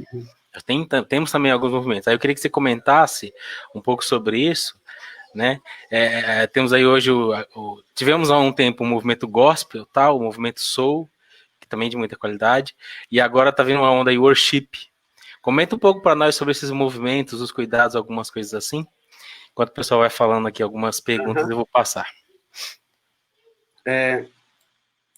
O nosso mundo, Janderson, o mundo em que vivemos, a gente vive, desde a Revolução Industrial, um movimento chamado cultura de massas, né?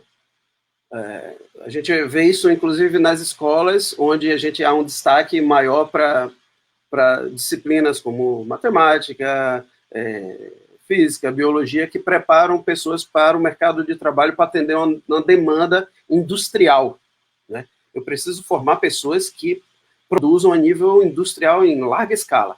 Então, essa cultura de massas, a partir daí, foi se transformando também para dentro da cultura. Aliás, Bach já falava isso no final do século XVIII, ele já dizia que a cada vez a música iria se deteriorando a cada dia. Não é uma verdade, a gente sabe disso, por quê? Há dois pontos aqui. Primeiro, sobre a cultura de massa. A cultura de massa, ela tem esse objetivo de manter a massa para uma venda de algum produto em que eu estou investindo, né? Então, se eu estou investindo num som como esse, então eu tenho que dar um jeito de fazer isso aqui alcançar as massas, para que eu venda o meu produto e as pessoas consumam aquilo que eu estou propondo para elas, com a minha propaganda, com o meu marketing, e as pessoas vão consumir, então, o meu produto. Pronto, esse é o primeiro ponto. O segundo ponto é o seguinte, que a música ainda continua sendo produzida com muita qualidade. Mas por que eu não vejo? Esse que é o ponto. Onde a gente pode procurar e encontrar as músicas que a gente entende que elas possuem maior qualidade. A grande mídia, ela atende uma perspectiva de massa ou de minoria? Então, esse é o ponto. Então, se eu estou buscando uma fonte de inspiração de músicas de qualidade contemporâneas que são produzidas atualmente, onde é que eu vou buscar? Então, se eu for buscar em algum programa de televisão, ou possivelmente eu não vou encontrar, porque aquele programa de televisão está atendendo uma cultura de massa produzida por alguém que quer vender algum produto que ele está investindo dinheiro naquilo. Por exemplo, o sertanejo universitário. Né? Eu assisti uma entrevista com o Sorocaba, na entrevista com o Bial, e ele falou de quanto a empresa investe em atender essa demanda do mercado, que eles mesmos geraram esse anseio das pessoas, largando muito dinheiro, investindo muito dinheiro para aparecer em todas as grandes mídias, para gerar essa necessidade de consumo das pessoas, e daí em diante eles continuam alimentando a máquina com aquilo. E ele falou um negócio muito interessante na entrevista, que ele disse assim, nós já estamos com a nossa equipe pensando na próxima onda que virá, porque a gente sabe que essa onda vai passar. Assim como já passou a cultura do axé, passou a cultura do pagode romântico, várias ondas que a gente viveu aqui no Brasil, vai passar também essa cultura. Então, eles já estão pensando em qual será a próxima onda para surfar em cima disso. Então, na verdade, a música que a gente entende que ela tem um trato mais apurado, mais refinado, que quer comunicar alguma ideia mais consolidada, que nos leve a pensar, ela existe. Mas eu tenho só que saber onde é que eu vou buscar, entende? Então, se eu for buscar isso em algum grande programa de televisão, eu acho muito difícil você encontrar. Pode encontrar, né? Mas não vai ser muito frequente, porque você está atendendo uma cultura de massas, né? Exatamente. Tem duas perguntas aqui agora já, que você mandou. Tá dando um retorno aí de alguém? O Tiganá, ele tá perguntando qual é a música que você considera uma letra e canção perfeita. Ah, uma música? Nossa, tem milhares. Posso dizer uma em cada estilo aí, do samba à música clássica. Então, em cada uma delas tem sempre, aliás, Tigas, em todas as áreas da humanidade, há sempre o excelente, há sempre o não tão excelente, e vai descendo a escada. Sempre há em todas as áreas. Há um dentista excelente e um dentista medíocre. Há um músico excelente, um músico medíocre, um compositor, e por aí vai. Então, dentro de cada área, você vai ver sempre. Então, na música acontece isso também. Desde a música clássica, você vai ver grandes produções de música clássica. Você vai ver, por exemplo, por que a gente diz assim, a Beethoven, a obra-prima dele é a Nona Sinfonia. Ok, todo mundo conhece a Nona Sinfonia, conhece a Quinta Sinfonia, né? Ok. Mas tem outras peças que ele fez, são mais simples, e as pessoas não têm esse acesso, não conhecem e tudo mais. Elas, até para ele mesmo, são menos importantes, como Por Elise, que é essa daqui. A música do gás, que Beethoven não nos ouça. Então, o que é que acontece com a música do gás? O nome dela, o título dela, é assim, ele escreveu uma bagatelle, em Lá menor. Bagatelle, naquela época, era uma composição que é tipo uma composição fugaz, um negócio simples. Eu vou fazer uma musiquinha aqui simples, sem importância. Então, quando ele faz uma musiquinha sem importância, chama-se bagatelle. Então, essa bagatelle, chamada Für Elise, ela é uma música sem importância para Beethoven. Mas hoje, o caminhão do gás que passa aqui na minha frente toca essa música. Então, Tigas, respondendo a sua pergunta, em todas as áreas tem uma música muito boa, com letra e melodia, tudo conexo ali, em todas as áreas do rock, do metal, do blues, do forró, de tudo. Então, eu não vou ficar narrando todas aqui, porque são inúmeras, eu gosto de muitas, né?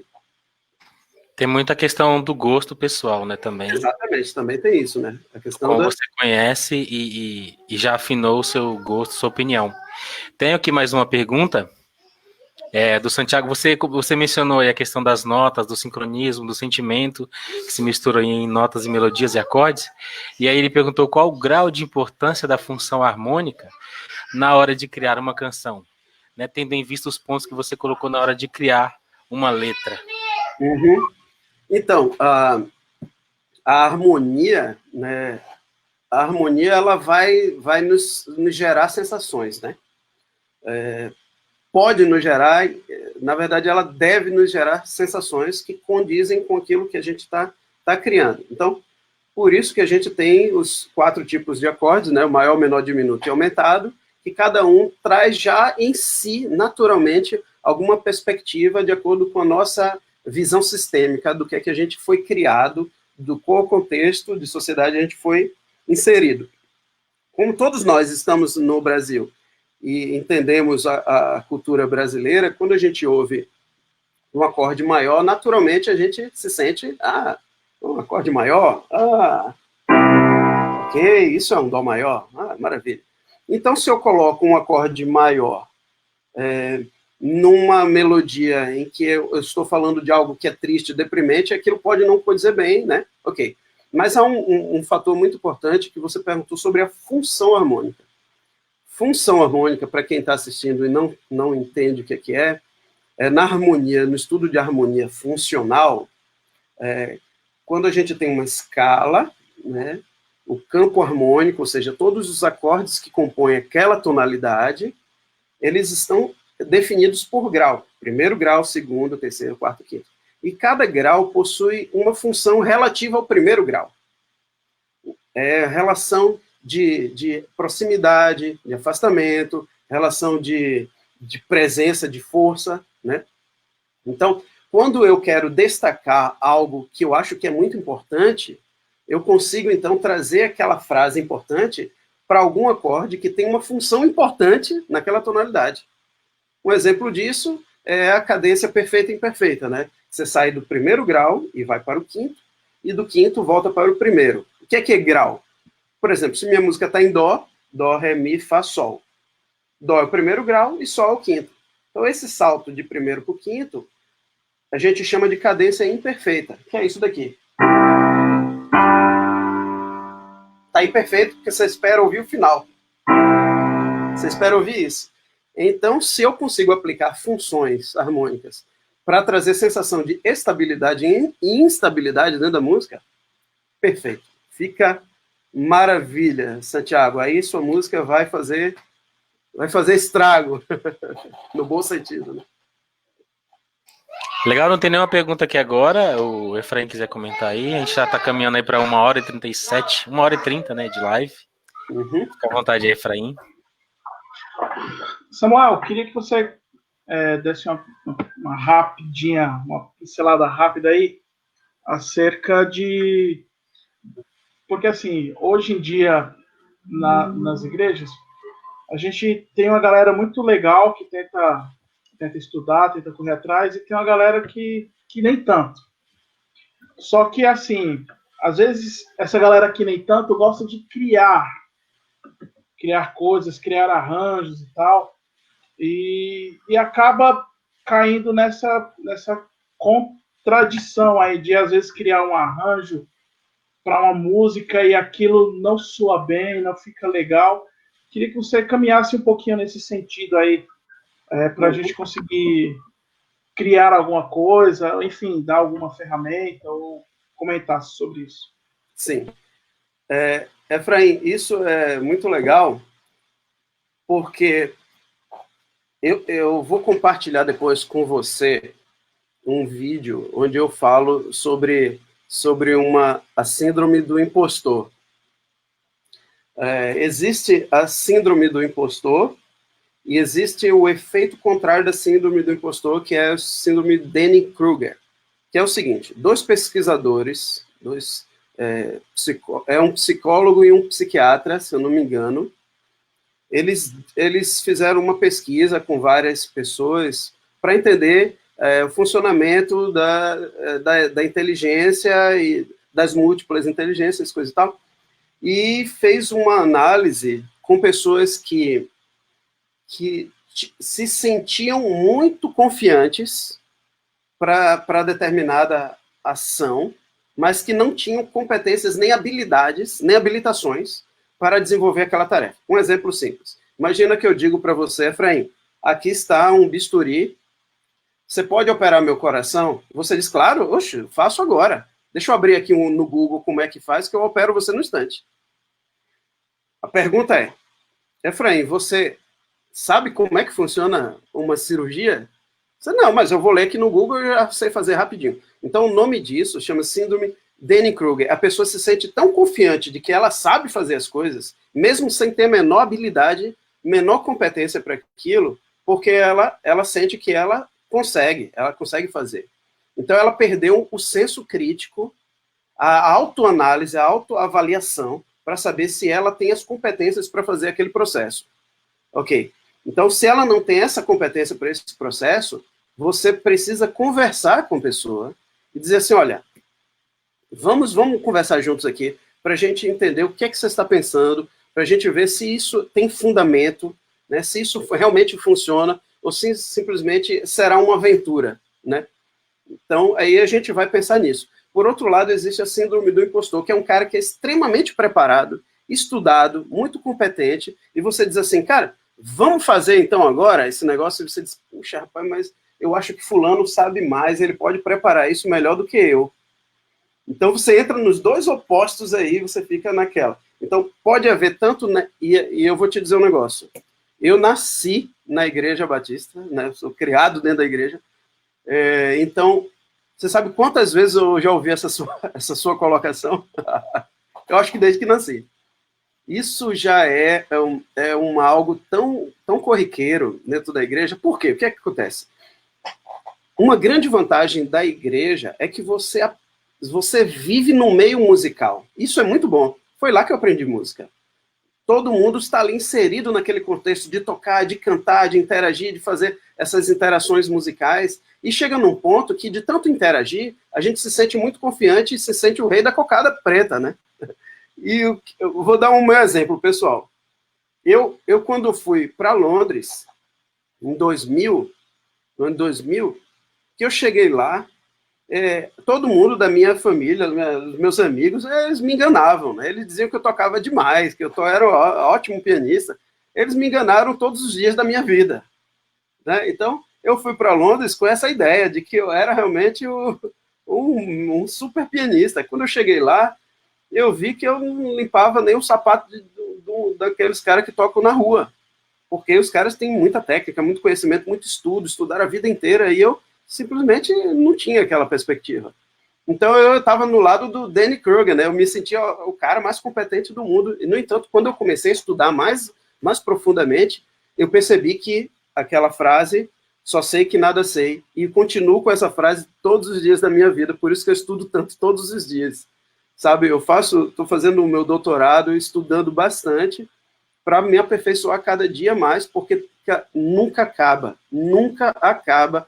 Você sempre descobre uma outra situação, você sempre aprende alguma coisa nova, então nunca acaba. E olha que eu já ando nisso há bons anos, não vou entregar a minha idade, mas já faz algumas décadas, entende? Então, a melhor forma de solução, Efraim, é chamar a pessoa e conversar, olha, realmente, se você quer caminhar por esse lado, então vamos potencializar isso, vamos estudar, vamos fazer um curso, vamos aprimorar, vamos comprar aí alguma coisa, livro, sei lá, vamos estudar junto para depois a gente aplicar esses conhecimentos que estão vindo à tona. Porque não é assim da noite para o dia, né? Não é o fato de tanto eu tocar que eu vou tocar bem. É o fato de como eu estudo para tocar bem. Porque você vai ouvir gente que diz assim, uma vez, uma pessoa disse para mim assim, eu disse para ele que ele queria cantar uma música, eu disse, olha, o tom está muito alto para você, né? Você já está começando assim, se esgoelando. Vamos baixar aí uns 2 tons? E ele disse assim, eu canto assim há 30 anos ou 40 anos. Tá, mas o fato de você cantar 30, 40 anos não quer dizer que você está fazendo certo, né? Então você pode até entrar numa furada de ter algum problema de pregas vocais, né? Ou você está fazendo algo que o seu corpo não responde aquilo. Então não é o fato de eu fazer muito tempo da minha vida, é o fato de qual qualidade de tempo eu tive no preparo daquilo. Entende? Então esse é um ponto que é muito importante. O segredo é estudar, né? Tem que estudar, não tem como ser diferente, né? Correr atrás aí melhorar. Porque se você porque olha só, Efraim, para mim é uma situação muito simples. Muito simples. Qual é a situação? Cara, eu gosto de música. Okay. Eu amo música. Então por que eu não vou gostar de estudar música, se é algo que me dá prazer? É um contraponto, né? Ah, eu gosto de música, mas não gosto de estudar música. Cara, então tem alguma coisa de errado. Ou você gosta do status que a música te traz, ou você gosta da música. São duas coisas diferentes. Porque se eu gosto de música, eu quero mais saber sobre ela. Eu quero entender mais como é que ela faz para eu cada vez fazer coisa melhor. Isso é em qualquer área da vida. Eu gosto do que eu estou fazendo ou eu gosto do status que aquilo me traz? Porque eu gostar do status é uma coisa. Então eu posso estar fazendo tudo errado, mas está todo mundo me vendo. Então eu estou ganhando mais status e eu percebo que é assim. Se você gosta, você quer saber mais, né? Você quer ler, você quer ouvir aquilo com atenção, tomar nota, puxa, olha que legal que ele fez. Eu acho que eu posso fazer isso aqui também. Então funciona muito bem assim.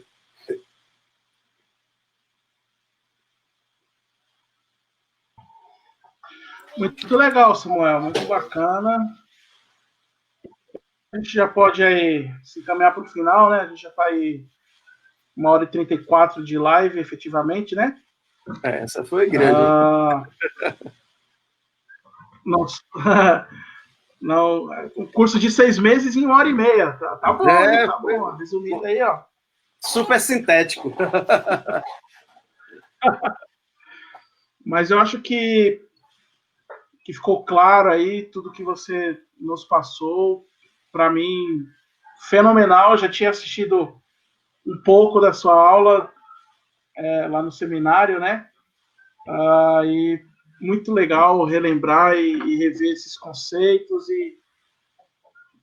e aplicar, né, cara? Aplicar, correr atrás. A gente tem aí na igreja, na PIB Jandira, tem algumas pessoas que estão escrevendo, começando a escrever e se dedicar a isso. Tem outras que estão compondo melodias e compondo música instrumental. E eu acho que essa palestra, /aula, /live, tudo aí foi muito bom e espero que todos nós consigamos tirar muitas lições disso aí. Muito obrigado, Samuel. Queria que você falasse suas considerações finais aí para a gente se encaminhar para o final. Olha, Efraim e Janderson, muito obrigado. Para mim é um prazer enorme conversar com vocês aí sobre algo que é minha vida, né? E pelo que eu estou vendo aqui da turma, está todo mundo no mesmo barco, né? Isso é muito bom que a gente continue nessa progressão, porque o que eu percebo é que se nós vamos aplicar essa música para louvor a Deus, ela deve ser mais excelente do que eu faria em outras circunstâncias, né? Porque eu estou retribuindo a Deus algo que Ele me deu, né? Que é a possibilidade de fazer música, que é a sublime arte. Eu não conheço uma pessoa do mundo que não goste de música. Ela pode não gostar da minha música, mas ela gosta de alguma música. Então é uma sublime arte. Essa arte só pode ser um dom de Deus, só pode ser dada por Deus, né? Então, se todos estamos juntos nisso, a gente tem que retribuir com excelência, né?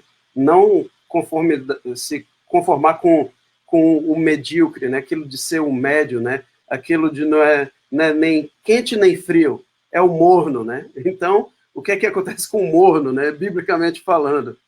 Então, muito bom, muito obrigado pelo convite. Eu poderia ficar aqui às 8 horas de live do Facebook, que seria muito bom também. Mas eu acho que a gente ia ficar sozinho aqui. Não, alguns iam acompanhar a gente. Tem um pessoal perguntando quando será a próxima e poderia durar mais essa aqui. Tá, obrigado aí. Quero complementar o agradecimento junto com o Efraim e representando aqui o pessoal que está nos assistindo. Agradecer todo esse conhecimento que você tem adquirido aí ao longo dos anos e compartilhar conosco, assim. Muito bom mesmo, muito obrigado mesmo, tá? Obrigado. Deixa eu fazer uma propaganda aqui, ó. Que a turma que está compondo instrumental, aproveita para adquirir meu livro, hein? Tá aí nas livrarias todas do Brasil aí. Cultura, Saraiva, na própria editora, Chiado, para a galera aí do instrumental, né? Que quer aprender a tocar música instrumental, jazz, blues, sei lá, tá aí. Fica a dica aí, o meu livro. É legal, improvisar é muito fácil, e eu digo que é fácil, hein? Legal. Efraim, Quem tem uma sabe- palavra final? Quem sabe a gente traz você aí para dar um curso depois para a gente, Samuel, de improvisação. Enfim, se Sim. essa pandemia passar aí, que a gente vai armar mais coisas legais aí. Sim, sim. Vamos, se quiser. Quero encorajar o pessoal aí, gente, que está acompanhando. Vão atrás aí, pesquisem Samuel Quinto nas redes sociais. Grande professor, um cara muito excelente de didática, vocês puderam acompanhar aí. Vão atrás, adquiram o livro. O pessoal está perguntando o nome do livro, hein? Improvisar é muito fácil. É só botar no Google que vai aparecer. Bota o meu nome, livro, Samuel Quinto, livro, vai aparecer. Olha, o Sérgio está aí. Sérgio, gente boa. Quero agradecer também ao Janson aí, o pessoal da equipe da PIB de Jandira, que desde o primeiro momento que eu conversei com eles procuraram se dedicar aí para colocar esse projetinho aí em pé. Obrigado, Janson. Obrigado, pastor Leandro, que é o líder aí do pessoal de comunicação. Obrigado, pessoal da parte instrumental, da parte vocal aí, que estiveram conosco. Deus abençoe muito aí vocês e que possam vir outras experiências dessas, que sejam marcantes e que sejam abençoadoras como essa também foi. Amém. Legal, isso aí, legal. galera. Então, Como a gente tem um delay aí de 10 a 20 minutos, dependendo da rede, eu vou colocar uma imagem aqui para não cortar a fala do Efraim no final. E obrigado mais uma vez. Vou colocar a imagem aqui. Beleza. Obrigado, pessoal, pela presença. E vamos marcar a próxima aí. valeu, gente. Um grande abraço. Deus Valeu. abençoe vocês. Deus abençoe, Samuel. Valeu, Janson. Até mais. Valeu, Efraim. Muito obrigado. Vou desligar aqui só quando aparecer a imagem para a galera. Tá com cheiro de comida.